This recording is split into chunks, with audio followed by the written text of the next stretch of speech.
प्यारे बच्चों नमस्कार। मैं आपका हिंदी का अध्यापक ए के तिवारी उपस्थित हूँ वर्कशीट संख्या 60 को लेकर, जो कि दिनांक 25/11/2020 की है।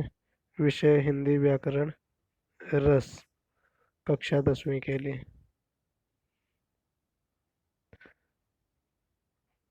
बच्चों, हमने रस के बारे में चर्चा की थी पिछले वर्कशीट में, और हमने यह जाना कि काव्य या साहित्य को पढ़ने से या सुनने से उत्पन्न होने वाली आनंद की अनुभूति को ही रस कहा जाता है। रस के 4 अंग होते हैं। कौन कौन से? स्थायी भाव, विभाव, अनुभाव और संचारी भाव। स्थायी भाव वे भाव हैं जो मन में स्थायी रूप से रहते हैं। स्थायी भावों की संख्या या स्थायी भाव का उद्बोधक के कारण को विभाव कहते हैं। यानी जब स्थायी भाव बाहर की तरफ निकलता है तो वो क्यों निकलता है? उद्भाव। विभाव विभाव 2 प्रकार के होते हैं। पहला आलंबन विभाव, दूसरा उद्दीपन विभाव। अब हम अनुभाव और संचारी भाव के बारे में जानेंगे। तो पहले अनुभाव के बारे में जानते हैं। अनुभाव क्या होता है? मनोगत यानी मन से उत्पन्न भाव को व्यक्त करने वाली शारीरिक प्रक्रिया अनुभाव कहलाता है। यह 8 प्रकार की होती है। अनुभाव 8 प्रकार की होती है। कौन कौन से हैं? स्तंभ, स्वेद, रोमांस, भंग, कंप, विवर्णता, अश्रु और प्रलय। ये अनुभाव है। अनुभाव क्या होता है कि ये मन के मनोवेग द्वारा उत्पन्न होता है।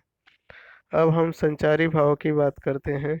तो संचारी भाव हृदय या मन में संचरण यानी आने जाने वाले, यह स्थायी नहीं होता, ये मन में आता और जाता रहता है, वाले भाव को ही संचारी भाव कहा जाता है। यह भाव स्थायी स्थायी भाव के साथ उत्पन्न होकर कुछ समय बाद शांत हो जाता है। अर्थात यह स्थायी भाव मन में स्थायी रूप से नहीं रहते हैं। जो संचारी भाव है, संचारी भाव की संख्या 33 मानी जाती है। यानी संचारी भाव 33 होते हैं। ये कौन कौन से हैं? हर्ष, विषाद, त्रास, लज्जा, ग्लानि, चिंता, शंका, असूया, अरमश, मोह, गर्व, उत्सुकता, उग्रता, चपलता, दीनता, जड़ता, आवेग, निर्वेद, घृत, मति, विबोध, वितर्क, श्रम, आलस्य, निद्रा, स्वप्न, स्मृति, मद, उन्माद, अवहि तथा अपरमास, व्याधि और मरण। रस के सिद्धांत के रूप में जो आचार्य इसके प्रणेता है, आचार्य भरत मुनि ने रस को 9 प्रकार का माना है। किंतु अब रसों की संख्या 11 कही जाती है। जैसा कि आप जान चुके हैं कि प्रत्येक रस का एक स्थायी भाव होता है, जो इस प्रकार है। तो हम रस और उसके स्थायी भाव को समझ लेते हैं। पहला रस, यहाँ हम रस के नाम को देखेंगे और ये इसके स्थायी भाव को देखेंगे। तो पहला रस है श्रृंगार, इसका स्थायी भाव होता है रति। दूसरा करुण, इसका स्थायी भाव शोक। तीसरा है रौद्र रस, इसका क्रोध होता है, वीर का उत्साह। हास्य रस का हास या हास्य होता है, शांत का निर्वेद या शांत। भयानक रस का भय होता है, अद्भुत का विस्मय। विभत्स रस का होता है घृणा या जुगुप्सा। वात्सल्य का होता है ममता या स्नेह। भक्ति का होता है वैराग्य या अनुराग। तो आइए हम रसों पे आधारित कुछ प्रश्नों पर भी चर्चा कर लेते हैं आज के वर्कशीट के अनुसार।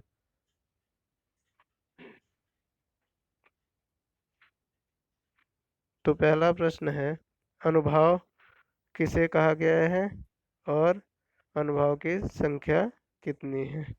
तो हमने अभी अनुभाव पे चर्चा की थी कि अनुभाव यानी भाव यानी मन से उत्पन्न भाव को व्यक्त करना ही अनुभाव कहलाता है और इसकी संख्या कितनी है, 8 है।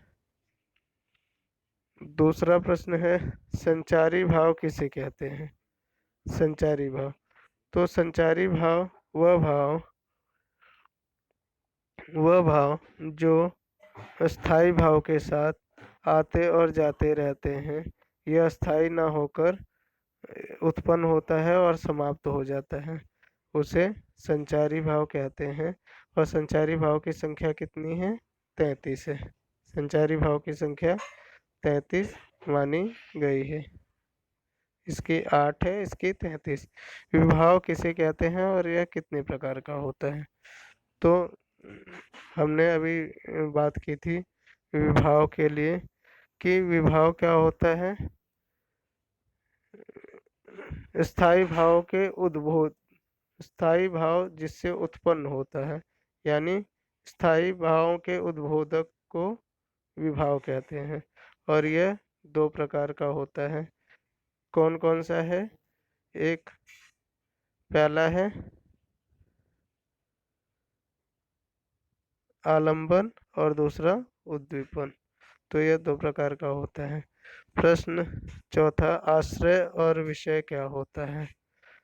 तो आश्रय यानी जिससे स्थायी भाव की उत्पत्ति होती है उसे आश्रय कहते हैं, और जिसके लिए स्थायी भाव की उत्पत्ति होती है उसे विषय कहते हैं।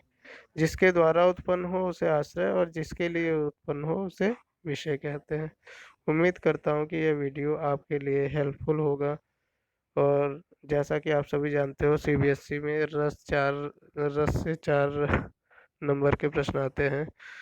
तो आप अच्छे से इसे समझेंगे ताकि आपकी परीक्षा में आपके लिए यह महत्वपूर्ण हो। अगले वीडियो में हम फिर से मिलेंगे, तब तक के लिए नमस्कार।